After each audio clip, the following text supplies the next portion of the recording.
ॐ भूर्भुवः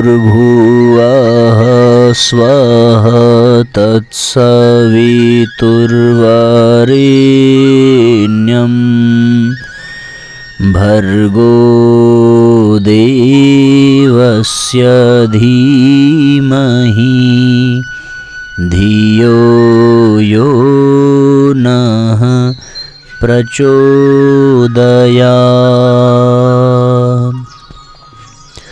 ॐ सद्गुरुचरणकमलेभ्यो नमः।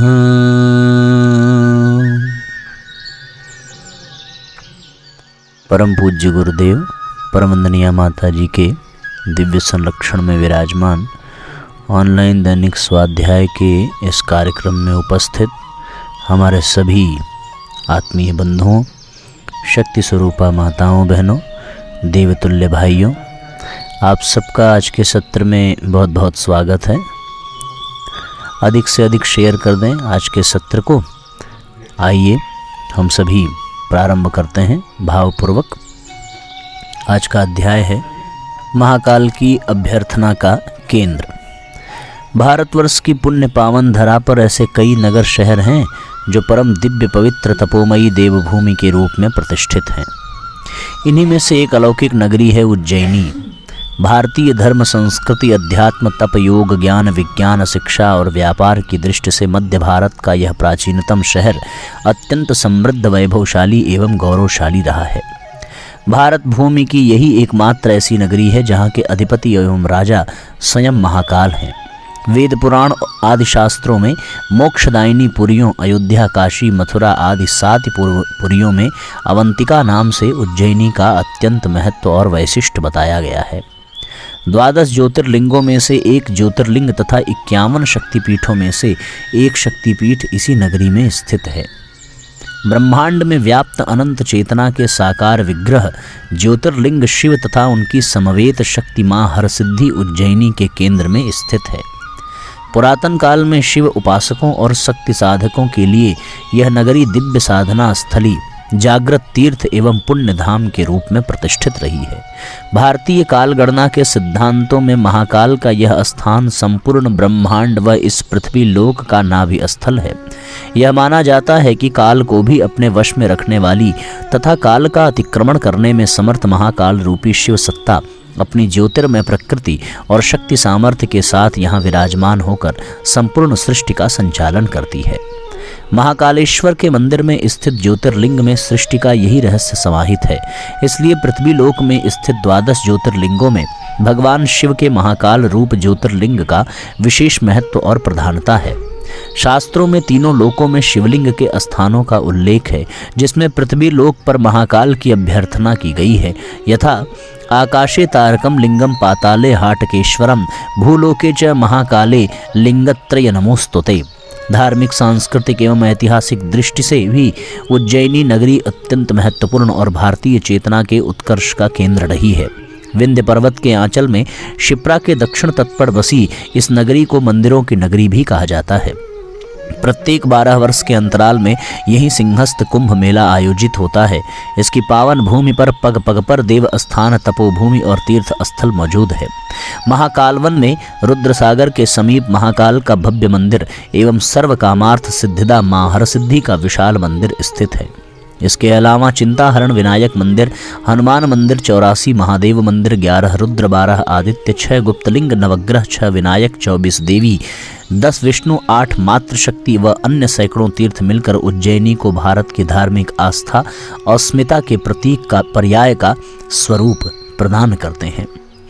प्राचीन भारत के स्वर्णिम इतिहास तथा वैभव समृद्धि का एक बड़ा और महत्वपूर्ण केंद्र मध्य भारत की यह तीर्थ नगरी भी रही है।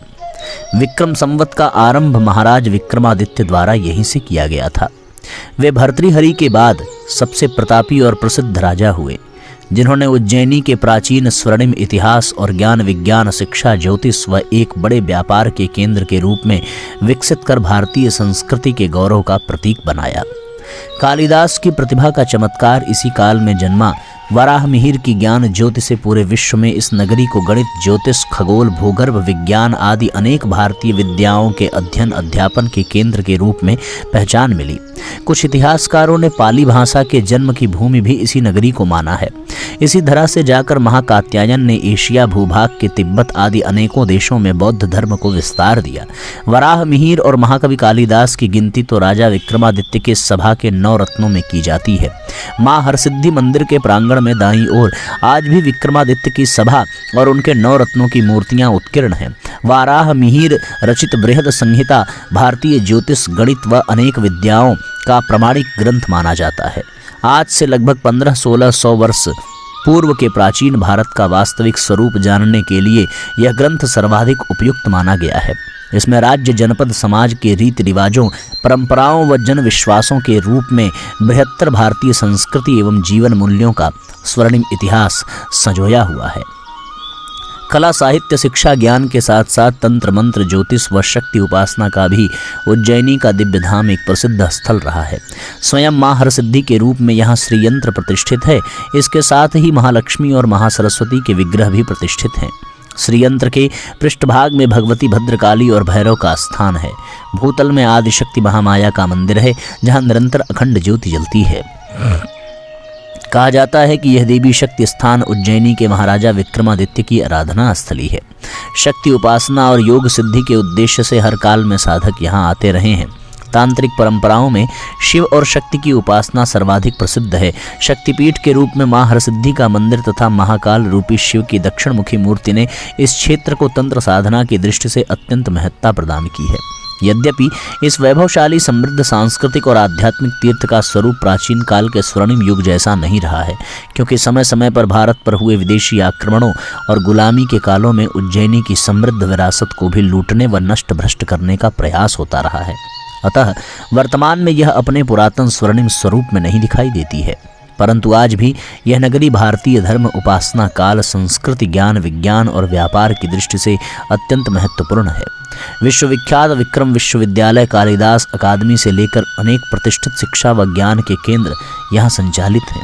कुंभ के अलावा भी महाकाल ज्योतिर्लिंग और मां हरसिद्धि के दर्शन करने तथा भारत के गौरवशाली समृद्ध सांस्कृतिक वैभव को देखने समझने के लिए वर्ष भर लाखों श्रद्धालुओं का आगमन उज्जैन तीर्थ की धरा पर निरंतर होता रहता है।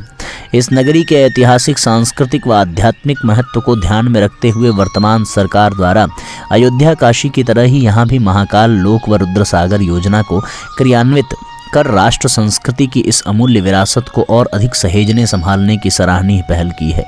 यह सभी सनातन धर्म और अस्मिता से जुड़े जनमानस के लिए अत्यंत गौरव एवं गर्व का विषय है। इस महाशिवरात्रि के पावन पर्व पर भगवान महाकाल की इस पुण्य भूमि का स्मरण हम करते हैं, जिसे भगवान शिव की आराधना का केंद्र कहा जा सकता है। कालों का अतिक्रमण करने वाले भगवान महाकाल का अनुग्रह हमें प्राप्त हो, ऐसी प्रार्थना है। ये उज्जैन महाकाल का महिमा मंडन करता हुआ अध्याय, आप में से बहुत लोग वहाँ दर्शन करने के लिए गए भी होंगे। आइए एक छोटी सी कहानी है। एक बार हनुमान जी की भेंट अर्जुन से हुई। हनुमान राम के भक्त थे और अर्जुन श्री कृष्ण के। दोनों में विवाद हो गया। हनुमान जी राम को और अर्जुन श्री कृष्ण को बलवान बताने लगे। विवाद का निर्णय न होते देख परीक्षा करने का निश्चय हुआ और शर्त तय हुई कि जो हारे वह आत्महत्या कर लेगा। अर्जुन ने श्री कृष्ण का ध्यान किया और समुद्र पर एक विशाल पुल बांध दिया और हनुमान जी से बोले, अब यदि तुम्हारे राम बली हैं तो इस पुल को तोड़ दो, यदि न तोड़ सके तो राम का पराक्रम तुच्छ माना जाएगा। हनुमान जी पुल पर कूद पड़े। भगवान को इस बात का पता लगा तो वो बहुत चिंतित हुए। उन्होंने सोचा दोनों को किस प्रकार बचाया जाए। कुछ सोच विचार कर वे स्वयं ही पुल के नीचे लेट गए। हनुमान जी ज्यों ही पुल पर कूदे कि उनके भार से भगवान का शरीर चोटिल हो गया, रक्त बहने लगा। हनुमान जी ने श्री राम को पहचाना और रोने लगे। अर्जुन को भगवान ने श्री कृष्ण के रूप में दर्शन दिया तो वे भी निकट आकर विलाप करने लगे। भगवान बोले, मैं एक ही हूँ, मेरे अनेक रूप हैं, इसलिए झगड़ा नहीं करना चाहिए। कोई विवाद हो उसे विवेकपूर्वक हल कर लेना चाहिए। बहुत सुंदर संदेश इस कहानी से हम सबको प्राप्त होता है। आइए अगला अध्याय प्रारंभ करते हैं। अगला अध्याय बहुत महत्वपूर्ण है साथियों, बहुत ध्यान से सुनेंगे। आत्मज्ञान ही है सर्वोपरि संपदा। महर्षि याज्ञवल्क्य की 2 पत्नियां थीं, मैत्रेयी और कात्यायनी। मैत्रेयी और कात्यायनी दोनों की प्रवृत्ति और प्रकृति एक दूसरे से सर्वथा भिन्न थी।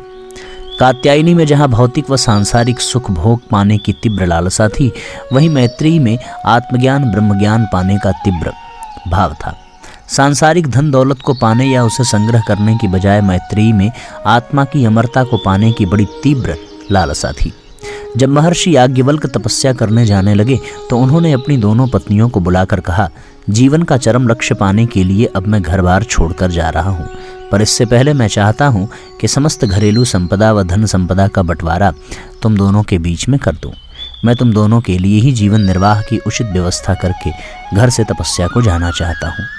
ये सुनकर धन संपदा की अभिलाषी कात्यायनी बहुत प्रसन्न हुई, पर मैत्रेयी ने याज्ञवल्क्य से कहा, हे नाथ, यदि सारे संसार की धन संपदा मुझे मिल भी जाए तो क्या मुझे उस आत्मज्ञान की ब्रह्मज्ञान की उपलब्धि हो जाएगी? क्या उस धन संपदा को पाकर मुझे आत्मा की अमरता का ज्ञान हो सकेगा? क्या धन संपदा को पाकर मैं अमर हो सकूंगी? यदि नहीं तो फिर वैसी धन संपदा लेकर मैं क्या करूंगी? इसलिए हे नाथ, मुझे ऐसी किसी भी धन संपदा की लालसा नहीं है। इतना कहकर मैत्रेयी ने अपने हिस्से की धन संपदा भी कात्यायनी को सौंप दी। तब महर्षि याज्ञवल्क्य ने मैत्रेयी से कहा, हे मैत्रेयी, मैं जिस ब्रह्मज्ञान को पाने की लालसा से तप करने जाना चाहता हूँ, भगवत कृपा से तुम्हारी लालसा भी उसी ब्रह्मज्ञान को पाने की है। जिस वस्तु से मुझे प्यार है वही वस्तु तुम्हें भी प्रिय है। इसलिए घर से जाने से पूर्व मैं तुम्हें कुछ अमृत संदेश देना चाहता हूँ। उस पर चिंतन मनन व आचरण करते रहने से एक दिन तुम्हें ब्रह्मज्ञान की उपलब्धि अवश्य हो पाएगी। तब महर्षि याज्ञवल्क्य ने उपदेश करते हुए कहा, हे मैत्रेयी, इस संसार में पति पत्नी माता पुत्र भाई भाई भाई बहन संतान तथा कुटुंबी जन सभी एक दूसरे से सुख पाने की कामना से ही परस्पर प्रेम करते हैं। उसमें दूसरे को सुख देने की भावना मुख्य नहीं होती।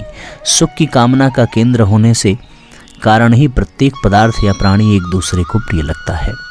ऋषिवर फिर बोले, हे मैत्रेयी, अपनी जिस आत्मा को सुख पहुंचाने में हम सारा जीवन पूरी शक्ति से लगे रहते हैं, उस आत्मा के स्वरूप को पहचानना ही हमारे जीवन का लक्ष्य होना चाहिए। इसको जान लेने पर मन के सारे तर्क वितर्क द्वंद्व दुख दूर हो जाते हैं। अस्तु, तुम इसी तत्व ज्ञान को ग्रहण करो, इसी में तुम्हारे जीवन की सफलता है और इसी में मानव जीवन की गरिमा है। अपनी बात को स्पष्ट करते हुए ऋषिवर ने मैत्रेयी से कहा, देखो, इस शरीर या संसार में आत्मा ही सत्य है और समग्र ज्ञान और पदार्थ उसी आत्मा की अमरता को जानने के लिए साधन मात्र हैं। इसलिए आत्मा को ही जानो, मानो व पहचानो। यही शाश्वत सत्य है, यही रहस्य है। फिर ऋषिवर ने मैत्रेयी के सामने कई सुंदर उदाहरण देकर अदृश्य परंतु ज्ञान के मूल लक्ष्य आत्मा की श्रेष्ठता को स्पष्ट किया। वे कहने लगे, जब नगाड़े को बजाया जाता है तो उसमें से आवाज निकलकर बाहर आ जाती है। मैत्रेयी, यदि तुम उस नगाड़े से निकल रही ध्वनियों को पकड़ना चाहो तो नहीं पकड़ सकती। हाँ, तुम नगाड़े पर हाथ रखकर या नगाड़े बजाने वाले के हाथ को पकड़कर, यानी उसे नगाड़े बजाने से रोक कर ही उन ध्वनियों को रोक सकती हो, उन ध्वनियों को नगाड़े से निकलने से रोक सकती हो। उसी प्रकार इंद्रिय रूपी नगाड़े की आवाज़ को पकड़ने या रोकने के लिए तुम पहले 5 कर्मेंद्रियों 5 ज्ञानेंद्रियों पर संयम पकड़ या नियंत्रण करके तुम आगे बढ़कर आत्मा को पकड़ लो, तब सारे काम स्वतः ही सध जाएंगे। ऋषिवर ने नगाड़े के बाद दूसरा उदाहरण शंख का दिया। उन्होंने कहा, शंख हम आँखों से दिखता है, उसको बजाने पर उसमें से निकलने वाले शब्द कानों से सुनाई पड़ते हैं, पर नेत्रों से नहीं दिख पड़ते। अब यदि उस शंख की आवाज़ को तुम रोकना चाहो तो पहले शंख को पकड़ना होगा और शंख बजाने वाले को रोकना होगा। शंख को फूंकना पर उससे ध्वनि तो निकलेगी ही, उसे बजाने पर उसमें से आवाज़ तो निकलेगी ही। वे आगे बोले, अस्तु, यदि शंख से निकलने वाली ध्वनि को रोकना है तो उसे फूंकने या बजाने पर ही रोक लगानी होगी। ठीक उसी प्रकार हमारी इंद्रियों की विषय भोगों की ओर जो दौड़ है, जो आकर्षण है, उसे रोकने के लिए मन में विषय भोगों को पाने या भोगने की जो प्रवृत्ति है उसे पकड़ना होगा, उसे मिटाना होगा। यदि वह प्रवृत्ति ही मिट गई तो इंद्रियां उन विषयों को देखकर भी उनकी ओर आकर्षित नहीं हो सकेंगी। यदि लगाम को ही पकड़ लिया जाए तो इंद्रियों के घोड़े अपने आप नियंत्रित हो जाएंगे। यदि मन से विषय भोगों को पाने की प्रवृत्ति को ही मिटा दिया जाए तो फिर इंद्रियों से विषयों को पाने की कोई रजोगुणी या तमोगुणी ध्वनि निकलेगी ही नहीं। फिर ऋषिवर ने तीसरा उदाहरण दिया वीणा का और कहा, हे मैत्री, यदि वीणा की मीठी तान या स्वरों को तुम ग्रहण करना चाहो तो उसकी मधुरता पाने के लिए तुम तान को नहीं पकड़ सकती। उसके लिए पहले वीणा को और अंत में उसे बजाने वाले हाथों को पकड़ लो। उसी मीठी तान को छोड़ने वाले अंतिम रूप में आत्मा ही है। चूंकि आत्मा स्वयं वीणा वादक है, इसलिए वीणा से झर रहे स्वर में, तान में जो मधुरता है वह वस्तुतः आत्मा की ही मधुरता है और आत्मा की मधुरता ही वाणी की तान में मुखरित हो रही है। इसलिए हे मैत्रेयी, तुम उस आत्मा को ही जानो, पहचानो जो मधुरता, अमरता और आनंद का वास्तविक स्रोत है। इसके बाद ऋषिवर ने कहा, हे मैत्रेयी, मैं तुम्हें एक और उदाहरण देता हूँ। जैसे पानी में घुले नमक को उससे अलग नहीं किया जा सकता, वैसे ही यह आत्मा जीवन की शक्ति और सृष्टि के सारे पदार्थों में व्याप्त है। जब तक वे पदार्थ उस आत्मा से पृथक रहते हैं तब तक उनकी अलग सत्ता का अनुभव होता है, पर जब उनका आत्मा में विलय हो जाता है तो फिर उनकी पृथक सत्ता नहीं रहती। अंत में ऋषिवर ने कहा, हे मैत्रेयी, ये सच है कि आत्मा और सृष्टि के पदार्थों को अलग मानना ही भय और दुख का कारण है। इसलिए आत्मा को पहचानो, यही रहस्य है। वेद शास्त्रों का यही अनुशासन आदेश है तथा मेरा भी यही उपदेश है। इसी तत्व को भली भांति जानो, पहचानो और उस पर आचरण करो। इस प्रकार मैत्रेयी के समक्ष आत्म तत्व को प्रकाशित कर महर्षि याज्ञवल्क्य तप करने को तपोवन की ओर प्रस्थान कर गए। कालांतर में मैत्रेयी तप साधना के उसी पथ पर चलती हुई एक विदुषी व तपस्वी नारी के रूप में विख्यात हुई। याज्ञवल्क्य की पत्नी मैत्रेयी के आत्म कल्याण की और महर्षि याज्ञवल्क्य के आत्म ज्ञान को प्रदान करने के ये सभी प्रसंग बड़े ही उत्प्रेरक, बड़े ही ग्राह्य हैं। बड़ी गंभीरता के साथ इसको सुनना, समझना और आत्मसात करने की आवश्यकता है। यदि किसी को कोई बात न समझ में आई हो अथवा कुछ पूछना हो तो आप अवश्य चैट बॉक्स में लिख करके पूछेंगे, जिससे कि आपका समाधान किया जा सके। वैसे तो सब कुछ समझने योग्य सरल ही है जो अभी तक पढ़ा गया है। एक छोटी सी साथियों कहानी है कि भगवान शिव एवं पार्वती आकाश मार्ग से जा रहे थे। रास्ते में पार्वती जी ने पृथ्वी की ओर दृष्टि डाली तो उन्हें एक परिवार दिखाई पड़ा। पिता को कुष्ठ रोग था, माँ का आधा चेहरा जला हुआ था और उनका लड़का लंगड़ा कर चल रहा था। परिवार की यह स्थिति देखकर पार्वती जी को उन पर दया आ गई। पार्वती जी भगवान शिव से अनुनय करते हुए बोली, प्रभु आप तो सर्वशक्तिमान हैं, आप इन पीड़ितों का कल्याण क्यों नहीं कर देते। भगवान शिव उत्तर में केवल मुस्कुराए और बोले, देवी आप जैसे कहें वैसे इनको सहायता प्रदान कर देते हैं। पार्वती जी के कहने पर भगवान शिव उनको एक एक वरदान देने को राजी हो गए। भगवान शिव पार्वती परिवार के समक्ष प्रकट हुए। सबसे पहले महिला से बोले वो अपनी इच्छा अनुसार वर मांगे। महिला बोली, भगवान आप मुझे दुनिया की सबसे सुंदर महिला बना दें। प्रभु के तथास्तु कहते ही वह सुंदर युवती में बदल गई। उसका पति ये देखकर मन ही मन कुढ़ने लगा। अब वरदान मांगने की उसकी बारी थी। उसने मांगा, भगवान मेरी पत्नी को कुरूप राक्षसी में बदल दें। ये इच्छा भी पूर्ण हो गई। उनका बच्चा माँ का रूप देखकर रोने लगा। उसने वरदान मांगने को कहा तो कहने लगा, प्रभु मेरी माँ जैसी थी वैसी ही कर दें।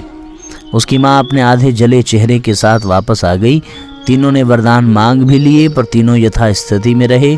वहां से लौटते समय भगवान शिव माँ पार्वती से बोले, देवी इस संसार में हर व्यक्ति अपनी मन स्थिति के अनुसार ही स्थान पाता है। भगवान भी उनकी ही सहायता करते हैं जो अपनी सहायता करने को तत्पर रहते हैं। बड़ा ही महत्वपूर्ण अध्याय था साथियों, अपने आप में समझने योग्य, जानने योग्य था। इस तरीके से 2 अध्याय पूर्ण हुए। एक तीसरा अध्याय, श्रेष्ठतम आध्यात्मिक मार्ग है योग। आज 2 ही अध्याय का स्वाध्याय हम लोग करें। तीसरे अध्याय का चिंतन मनन हम लोग कल विस्तार पूर्वक करें, गहराई से समझेंगे। दोनों अध्याय जो पढ़ाए गए एक में याज्ञवल्क मैत्री संवाद, उसके बाद फिर प्रारंभ में भगवान महाकाल की नगरी उज्जैन की महिमा का गान। दोनों में बड़ी सुंदर सुंदर कहानी।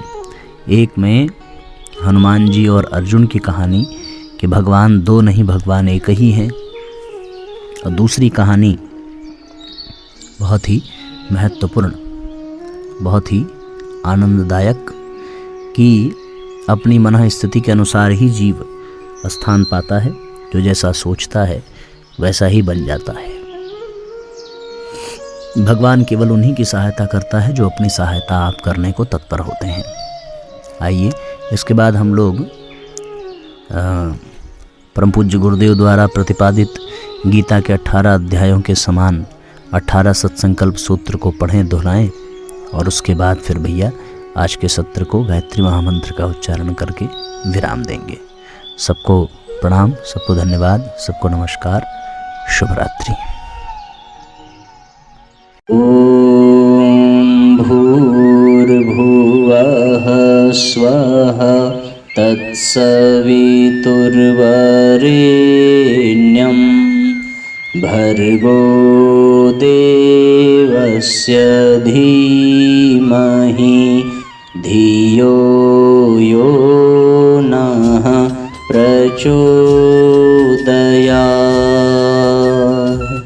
हम ईश्वर को सर्वव्यापी न्यायकारी मानकर उसके अनुशासन को अपने जीवन में उतारेंगे। शरीर को भगवान का मंदिर समझकर आत्मसंयम और नियमितता द्वारा आरोग्य की रक्षा करेंगे। मन को कुविचारों और दुर्भावनाओं से बचाए रखने के लिए स्वाध्याय एवं सत्संग की व्यवस्था रखे रहेंगे। इंद्रिय संयम, अर्थ संयम, समय संयम और विचार संयम का सतत अभ्यास करेंगे। अपने आप को समाज का एक अभिन्न अंग मानेंगे और सबके हित में अपना हित समझेंगे।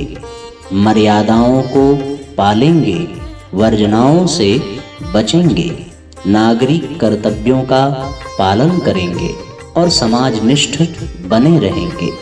समझदारी, ईमानदारी, जिम्मेदारी और बहादुरी को जीवन का एक अविच्छिन्न अंग मानेंगे। चारों ओर मधुरता, स्वच्छता, सादगी एवं सज्जनता का वातावरण उत्पन्न करेंगे। अनीति से प्राप्त सफलता की अपेक्षा नीति पर चलते हुए असफलता को शिरोधार्य करेंगे। मनुष्य के मूल्यांकन की कसौटी उसकी सफलताओं, योग्यताओं एवं विभूतियों को नहीं, उसके सद्विचारों और सत्कर्मों को मानेंगे। दूसरों के साथ वह व्यवहार नहीं करेंगे जो हमें अपने लिए पसंद नहीं। नर नारी परस्पर पवित्र दृष्टि रखेंगे। संसार में सत्प्रवृत्तियों के पूर्ण प्रसार के लिए अपने समय, प्रभाव, ज्ञान, पुरुषार्थ एवं धन का एक अंश नियमित रूप से लगाते रहेंगे। परंपराओं की तुलना में विवेक को महत्व देंगे। सज्जनों को संगठित करने, अनीति से लोहा लेने और नवसृजन की गतिविधियों में पूरी रुचि लेंगे। राष्ट्रीय एकता एवं समता के प्रति निष्ठावान रहेंगे। जाति, लिंग, भाषा, प्रांत, संप्रदाय आदि के कारण परस्पर कोई भेदभाव न बरतेंगे। मनुष्य अपने भाग्य का निर्माता आप है। इस विश्वास के आधार पर हमारी मान्यता है कि हम उत्कृष्ट बनेंगे और दूसरों को श्रेष्ठ बनाएंगे तो युग अवश्य बदलेगा। हम बदलेंगे, युग बदलेगा। हम सुधरेंगे, युग सुधरेगा। इस तथ्य पर हमारा परिपूर्ण विश्वास है।